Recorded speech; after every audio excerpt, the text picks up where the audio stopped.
Welcome to That's So Us with Ama. and Lo. Join us every Friday as we talk about everything and anything. From pop culture to mental health to life experiences. Everyone needs a vent session, and we're ready to connect with you on so many levels. Be ready to laugh and even cry. Grab some tissues and a drink. And join us as we turn our 3 a.m. calls into this podcast.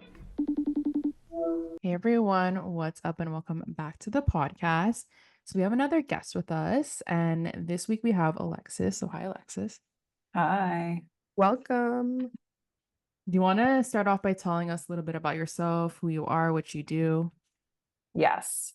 My name is Alexis. I am an intuitive tarot card reader. I'm here to help you uncover your life lessons, navigate through problems, connect more deeply with yourself. I live in New York City. However, my business is primarily virtual. So I have clients all over the globe, in Australia, pretty much any fun place, or maybe not considered a fun place. If anywhere I connect with you is great for me. And then I do events here in the city and tri-state area. I love that. So this episode is mainly going to be about like manifestation and tarot and stuff like that. So if anyone's listening and they're not like too familiar with that whole world, in your own words, what would you describe manifestation as? Yeah, man, it's funny. We're all here.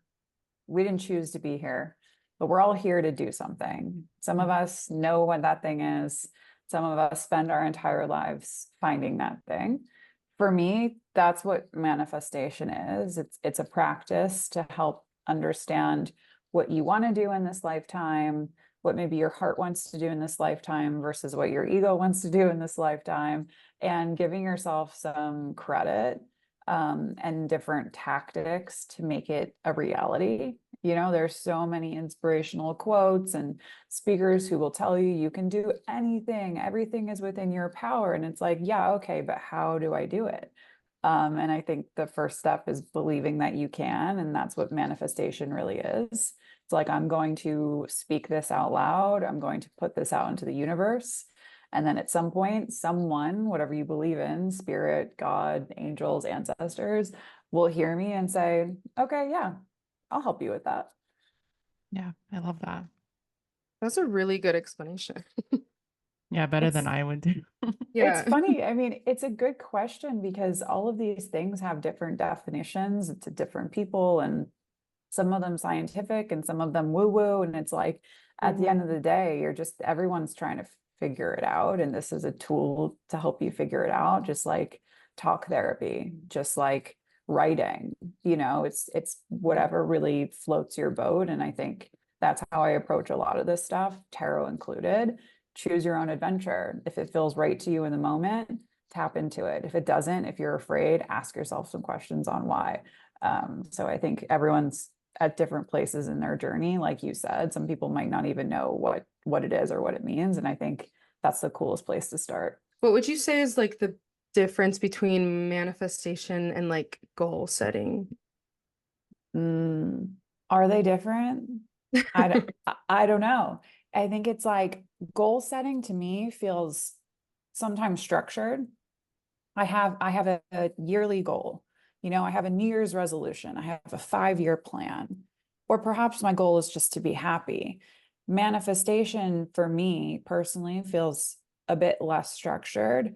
It's like, if my goal is to be happy, then I want to manifest the sun shining when I wake up tomorrow morning. I want to manifest a sweet text from my mom. Like the things that make me feel happy, I want to manifest. The end result is the goal. I think maybe that's the way I approach it. But sometimes I often feel it's the same thing. If I'm manifesting, a role as a fitness instructor, and then I get the job and that was my goal for the year, then like manifestation was just a tool I used to achieve it, type of thing. Yeah, I agree. And I think like there's a lot of like misconceptions around manifestation, tarot reading, and all of that. What are some common ones that you've kind of encountered doing this type of work? The number one thing, and this is pretty specific, I would say, to tarot more so than manifestation, but it goes for both, is that people are going to hear something that they don't want to hear, they don't want to know, they would be afraid. It's like, Mhm. oh, I don't want to get a tarot card reading because I don't want you to pull the death card. Well, guess what? You just manifested that. So like, I'm going to pull your tarot cards and you're going to get the death card. I think people are just afraid of the unknown. And so sometimes the reading or the manifestation is like, well, what if I say I want this and I get it and then it's not what I wanted, or it's different, or it ends up being bad? And it's like, well, then that's a lesson. Like that's what's happening that you have to learn how to maneuver through. But also, what if you hear something that's amazing and better than what you ever could have thought? So I think that's the number one misconception, or just fear, is fear of the unknown. I think probably another misconception is that it's not real. It's like, oh, this doesn't do anything. But I ask, how do you accomplish anything in your life? You get a job, you write a resume, you look for resources, references, you're scrolling LinkedIn. But at the end of the day, you're probably telling yourself, like, oh, I really want this job. I really want to connect with this person. Like, those are small manifestations. Those are small messages. If you get a tarot reading and it says, hey, in September, you get the offer, like, are you just going to choose not to believe it? So I think it's I think a lot of it is just fear-based. Yeah, 100%. I actually, like, I grew up Catholic and was raised in that specific religion for a very long time till I was like maybe 18. And it was kind of more so seen, like, all of this realm, I guess, was seen as like super dark, or like you're messing with dark magic or whatever. So what would you say to someone who kind of believes that way? I have this conversation a lot. I have clients who come to me and say, hey, I am Catholic and I would like a reading, but I'm told no, this is not an approved method for me. So, Yeah. what should I do? And what I always say in response is, you believe in something, right? You believe in a higher power, you believe in God, you believe in receiving messages from him. Tarot manifestation, it's just a channel for him to come through. Because at the end of the day, it really doesn't matter if I'm reading your cards, someone else is reading your cards, you're reading a book of poetry and something hits you. That's a message from the person you believe in. And again, it could be God if you're Catholic, it could be spirit if you're non-religious, it could be ancestors, it could be angels, it could just be your innermost pure self who just doesn't get through a lot because we all have egos. I think the message is the message and the channel is whatever channel they can come through. So for me, tarot and manifestation is just messages from whoever you believe in. I am religious personally. I believe in God. I think that the number one way I connect with him is through tarot, because sometimes it's just we can't hear ourselves. And that's what I think is so fun about this. It could be literally, it's 5:55 on your microwave, and that is a message from him, right? It's like, it doesn't need to be a big thing. If whatever you believe, whoever you believe is trying to talk to you, just pay attention. Yeah. And when, like for you, when did you start getting into manifestation, tarot reading, and what kind of drew you to it specifically? Hmm. I always want to answer this question saying middle school, because I felt very misunderstood. Mhm. Like, I was made out of a different substance than other humans a little bit. I think part of that was just bad haircuts and acne and the things that happen when you're in middle school. I think part of that is being a water sign, double water sign, and like I just have a lot of emotions. And I think part of that was I saw my mom getting her tarot cards read. I saw, my friends start to get interested in things like art and poetry and music and things that make you feel something. And so I want to say middle school, but I also didn't know enough to know that these things existed. I more so was kind of chasing after the feeling. And it really was when I graduated from college, I learned that this was like a whole other world and these are people's careers. You don't grow up thinking that you can be a tarot card reader. You grow up thinking like you're going to be a doctor. And so once I finally was my own person, adult, and granted, I was living in Seattle, Washington. I didn't know anyone. I had no friends. Like it's a great time to get involved in something when you have a lot of time on your hands. So I think after college is when it really blossomed for me. Yeah, love that. My next question going off that Mhm. is how did you kind of teach yourself to read the cards? Because I have like a tarot deck, but I literally can look at the things and I have no idea what anything means. So how did you teach yourself and how do you like kind of remember? Because I feel like there's so many. Yeah, Yeah. it's so Okay. So I was cleaning. I was doing some, I guess it's not spring cleaning now, it's fall cleaning over the weekend. And I found a stack of index note cards that had like seven of wands. Like I literally made flashcards at one point and they were Mm. so gross. Like they had spilled food on them. Like they were nasty. I threw them out. But it really depends on your personality. I'm Virgo rising, so I tend to be very type A. And when I originally started this whole situation, I was like, okay, must have a process, must, download these videos from trusted tarot card readers, must read this book, must make flashcards.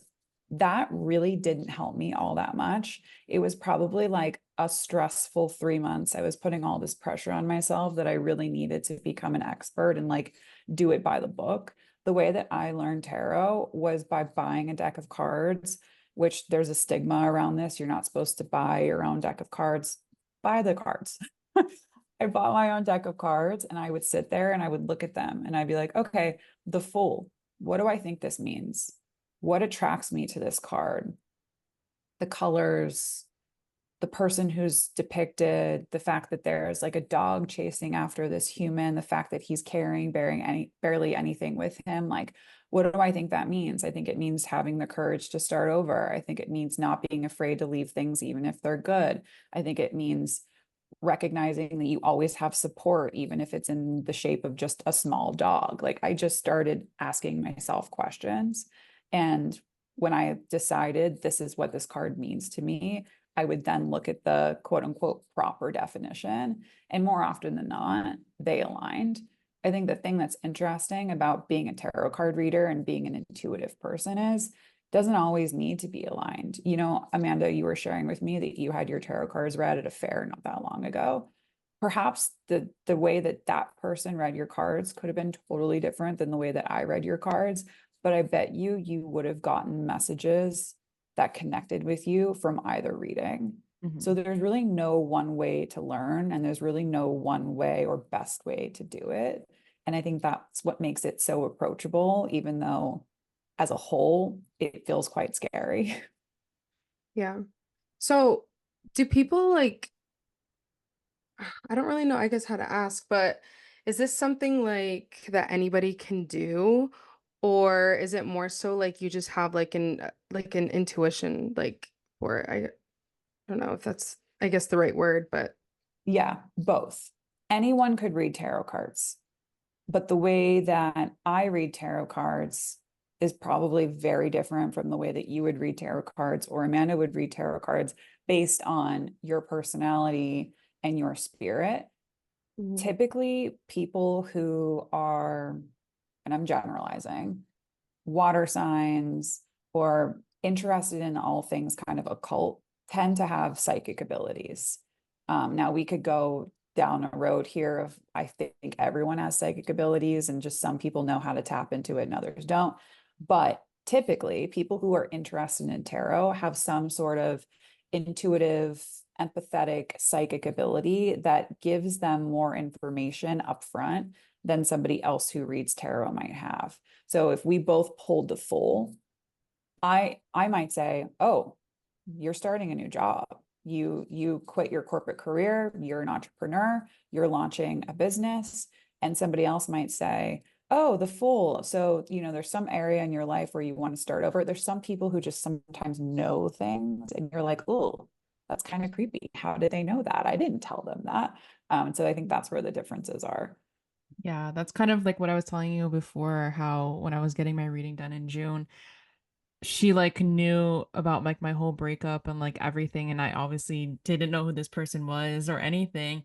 And I was like, wow, like how do people know this? So for you, like when you pull stuff, do you like how like I'm not like do you just feel things like what to say? Like I don't know Yeah, that, but it is very, like, I have goosebumps actually right now talking about it because it is so, it's so powerful. And that's why I think sometimes it's a very heavy responsibility to read someone's tarot cards because also you need to learn how to develop the message. And Mhm. so you're not just like, oh, you went through a breakup. That sucks. You know what I mean? Yeah. It's like, oh, I Yeah. can see that your heart is heavy and that probably somebody betrayed you. And like, um, when I read tarot cards, I'm saying this person's name over and over and over in my head. I'm shuffling, right? And I'm like, okay, I want messages for Lauren. I want to know what is going on in her life. I want to know, if there's anything big she needs to prepare for.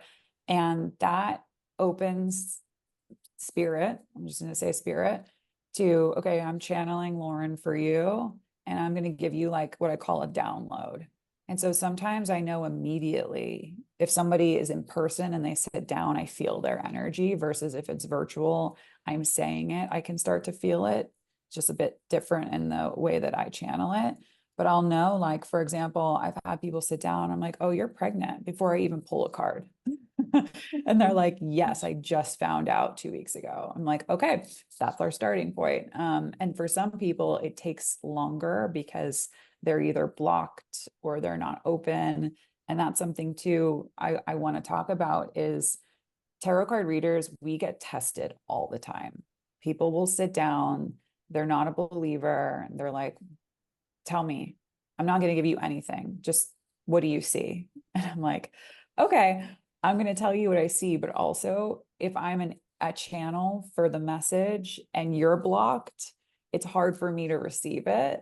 So, like, I need you to just at least be open to whatever I say and not already come with an expectation. And that's something I think it's good for people to hear is like, if you're interested in getting a tarot card reading, or if you're interested in manifesting, you can't be so attached to the outcome before you start. You have to just be open to try because if you manifest for 3 days that you want the love of your life to come to you, and in 3 days they've not come to you, and you're just like, oh, well, this doesn't work, then of course it doesn't work. You know what I mean? Yeah. Yeah. Sometimes it just, you got to keep rolling with it and be like, okay, well, I did meet someone on the street, but they're not my person. But maybe that is like the beginning of this thing working. You just have to trust.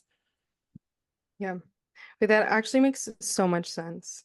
So, actually, when Amanda got her reading done, I also got mine done too the same day. Oh, Yeah.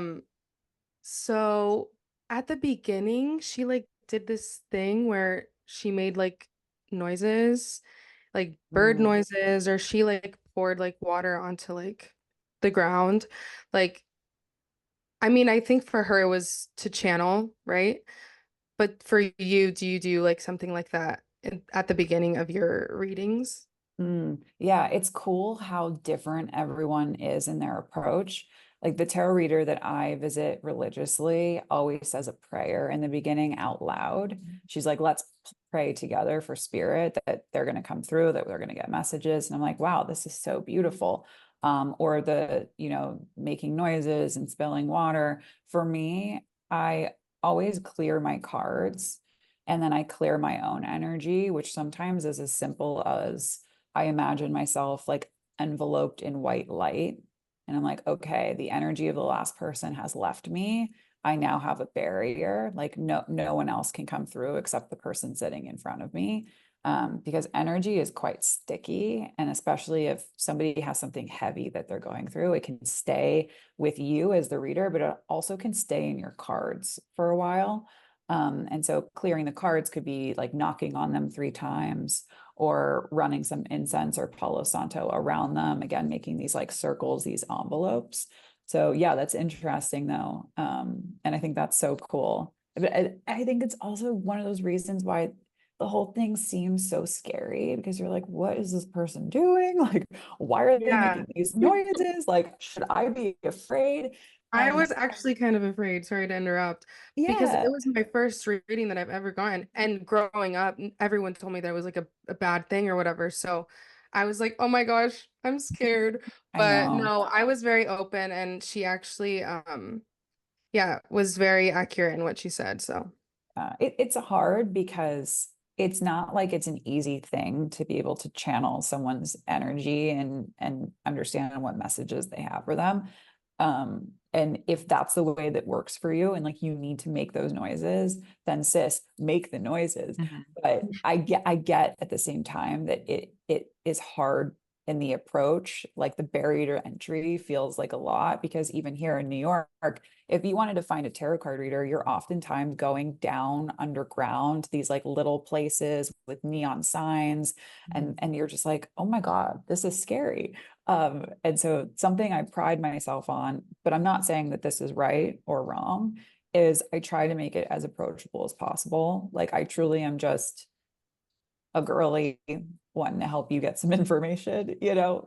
So I try not to make anything seem too like woo-woo. But I also love it for people who do. Yeah, it was mhm. definitely, I mean, I've only gotten a few, and when she was doing that, I was like, oh, like I've never seen that before. Yeah. And a lot of the ones I do like have done have been virtual, so it's also wasn't like in person. So I was like just caught off guard, but I was like, this is also so cool. And she was like saying this chant, and I don't think it was English, to be honest.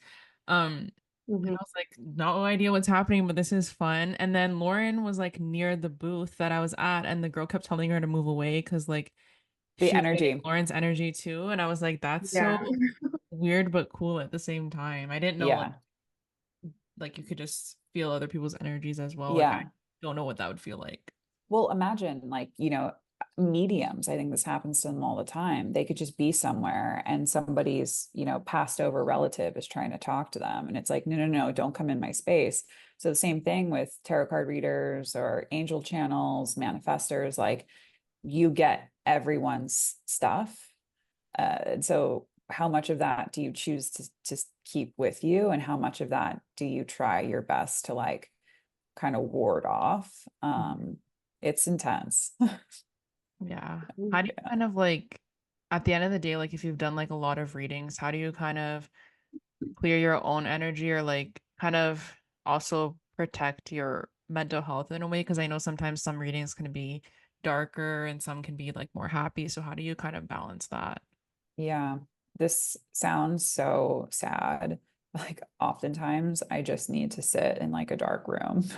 You know what I mean? And like have a moment. I think one-on-one readings, not so much, but events, like for example, I did an event with Urban Outfitters and Pinterest in New York a couple weeks Oh, ago. And it's like 100 readings back to back to back to back to back to back to back, no breaks. No, you have to pee, like sorry.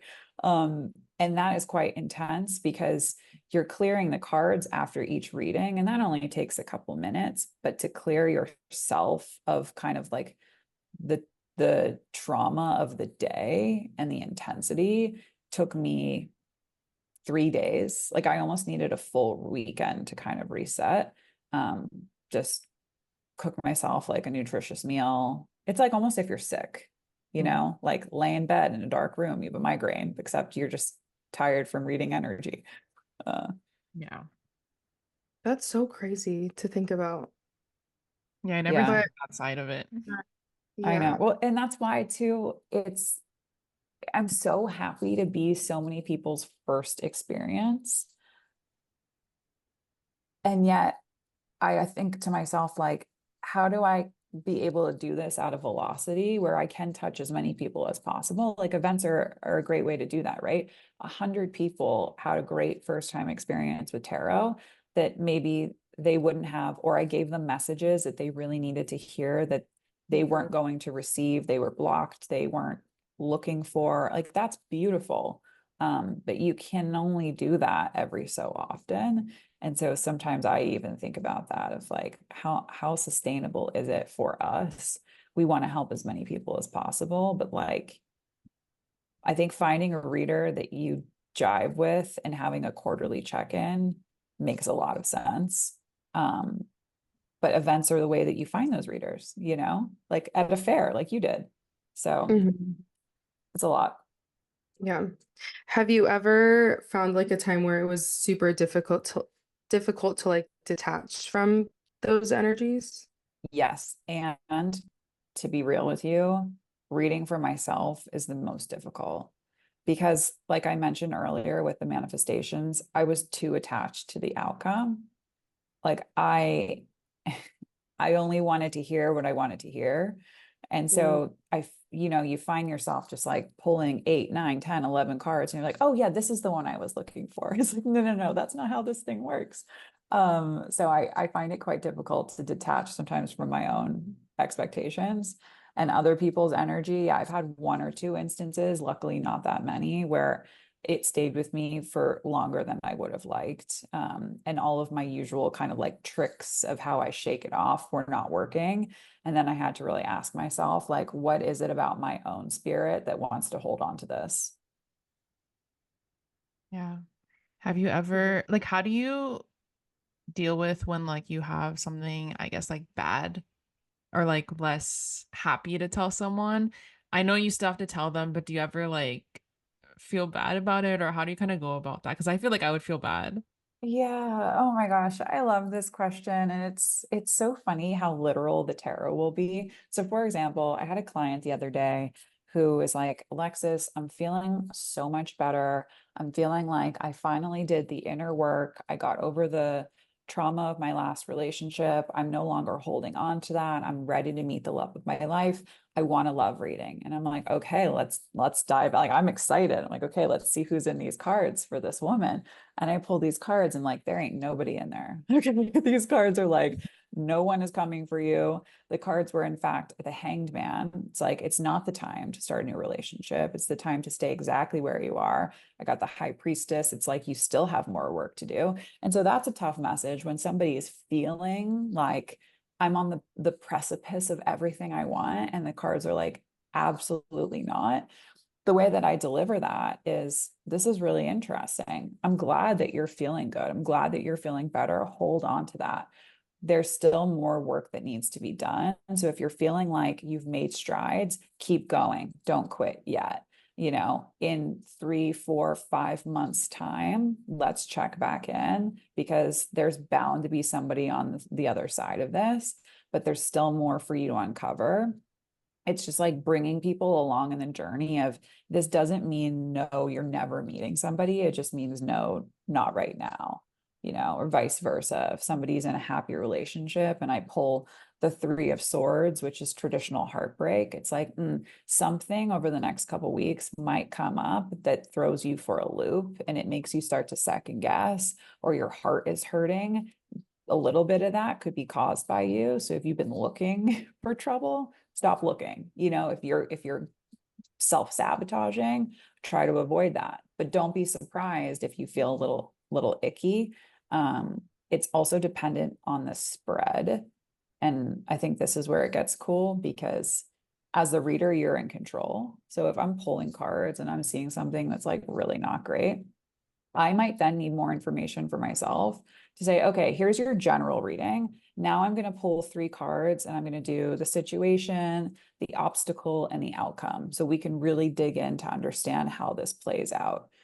Sometimes the first initial reading is just the beginning of the story, but it's not the whole thing. Mhm. Yeah, I definitely want to do another reading with you because I feel like the first one was fun and I feel like we did career and now like I'm in a space where I want to do like a love one, but I'm also scared, but definitely need to do that because you know what? At the end of the day, like I feel like if I would try and do it on myself, like you said, like I would try and find something or like get a card that like I want to get, but I think having someone else tell me is just better because then I'm not searching for something or like lying to Exactly. myself. No, that would be Exactly. me. But I've also been told that I'm very like intuitive and I feel that myself. So I don't know. I think it's all very, very interesting, but can you kind of explain the different types of readings that there are, or like what are the most like common questions that people like would ask you? Yes. Types of readings are typically a general reading. So, like, I want to have a check-in. It's a new season, it's fall, the beginning of a month. I just want to see what is the energy of this month? What is the lesson I need to hear right now? Then you have specific like category readings, love, career, health. I want to talk about my finances. I want messages related to a specific category. And then you have what are more traditional spread readings. So like past, present, future. You'll hear of this thing called the Celtic cross.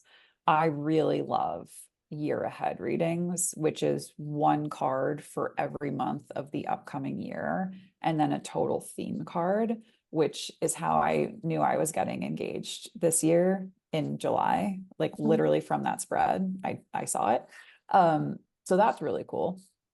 I think that the questions I get the most are, do I need to have a question? Like, do I need to ask you something? Do I need to know like people's names? And the answer is no, you don't need a question to have a reading. Just like you might not need a structured goal to have a manifestation. You might just be feeling a type of way and like want to know if somebody's trying to tell you something. Yeah, that's so cool. I think this, yeah, this whole thing's cool to me. And I've never, honestly, I've looked at the cards that I have once, but now I'm like interested to like see all of them, and, like what they mean and everything. I guess for you, maybe what has been one of the most memorable readings that you've done that like kind of still sticks out to you to this day? The most memorable reading I've ever done was for one of my closest friends. Her name is Ellen.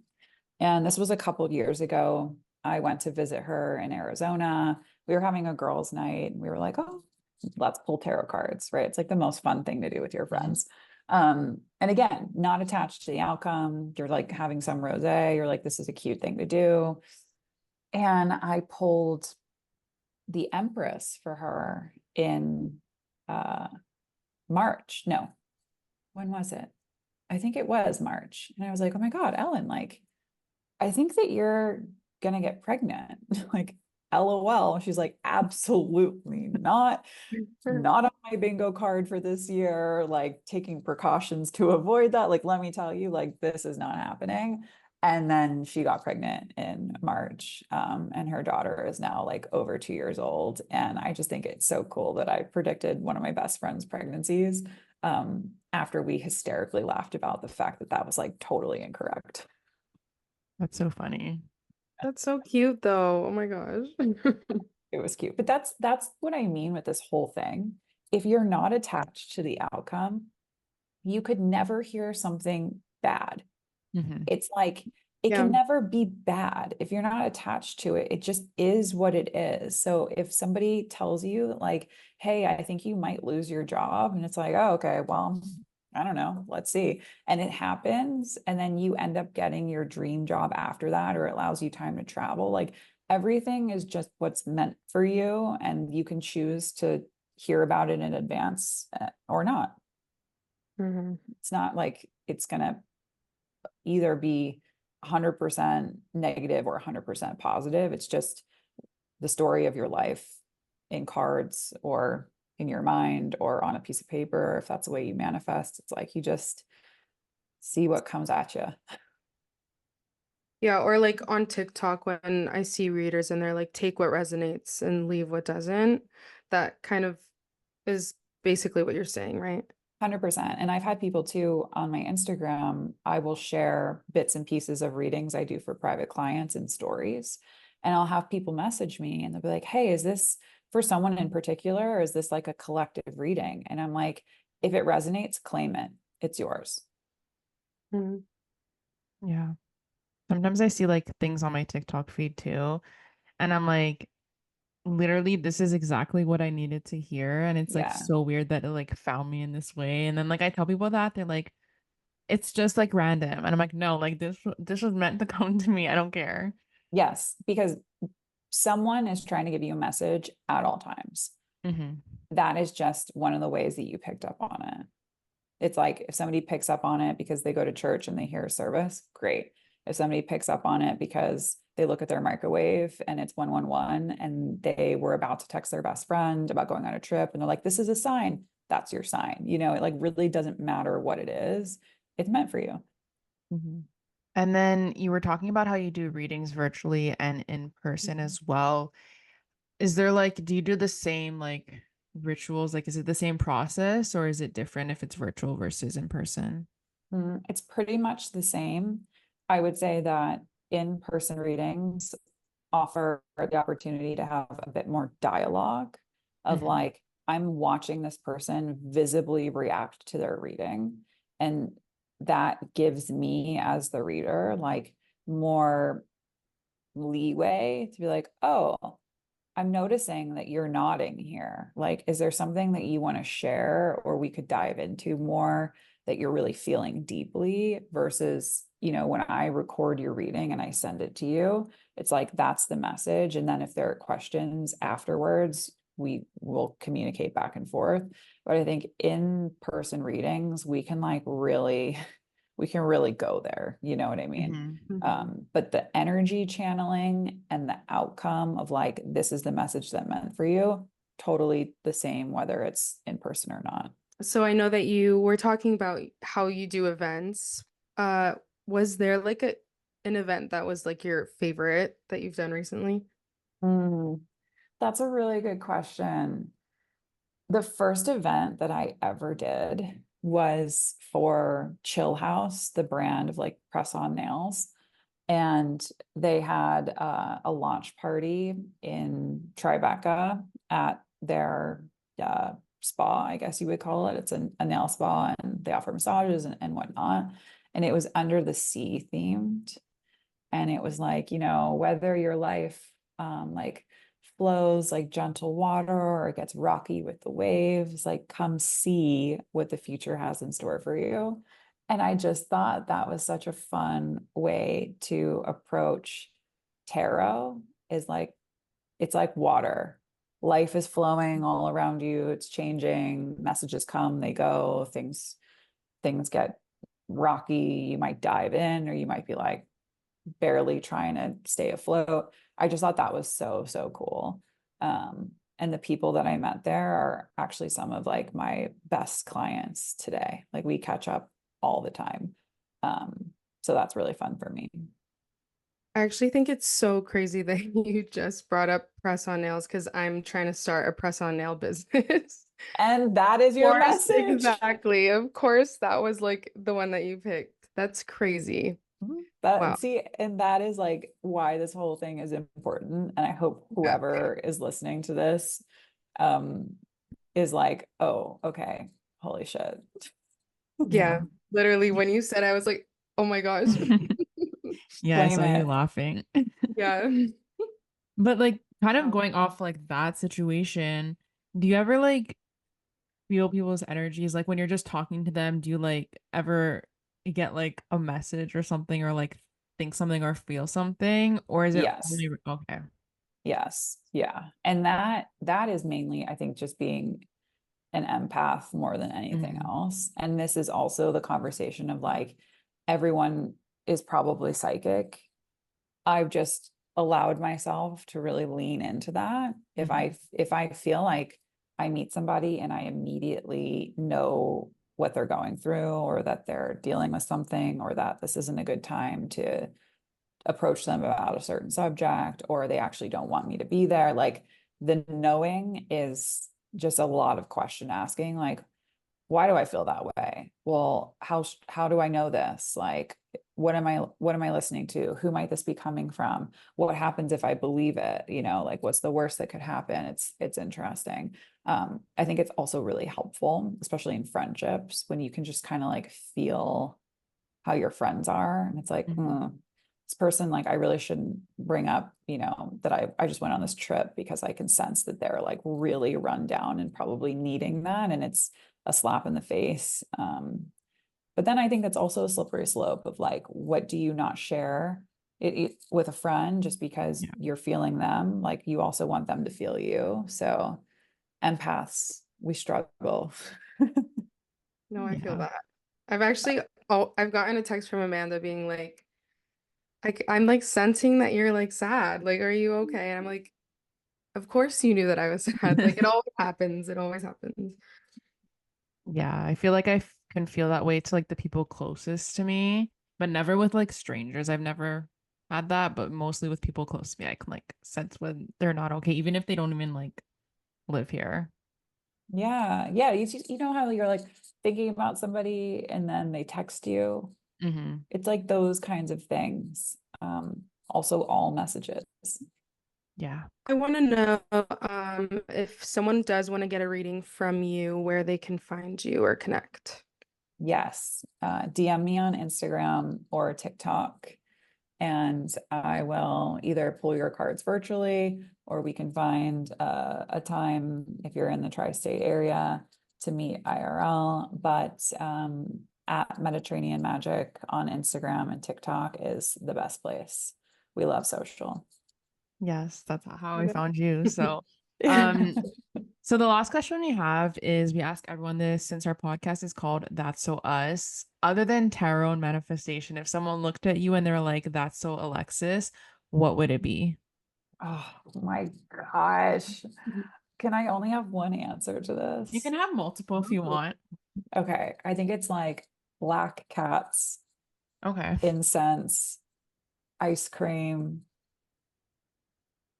EDM music, the color black. Like it's just so many things for What me. kind But of I think ice cream? Do you have a specific one you like? I'm very much like a cereal. It has to be one flavor kind of gal, and then Okay. maybe a topping if I feel really crazy. But I love just like a homemade vanilla bean. Hit me up. Okay. Um, So good. yeah, I love that. Well, that's all that we had for you today. So thank you so much again for coming on. We will leave all your socials linked down below so people can find you and get readings from you. this was so fun. Thank you both. Please start your press on nail business. Oh, Take this as a sign. I know, literally. Wait, I actually want to get a reading from you now. Yeah, DM me. We'll do it. Okay, I It'll be will. fun. Okay. Yes. Thank you so much again. Thank you both.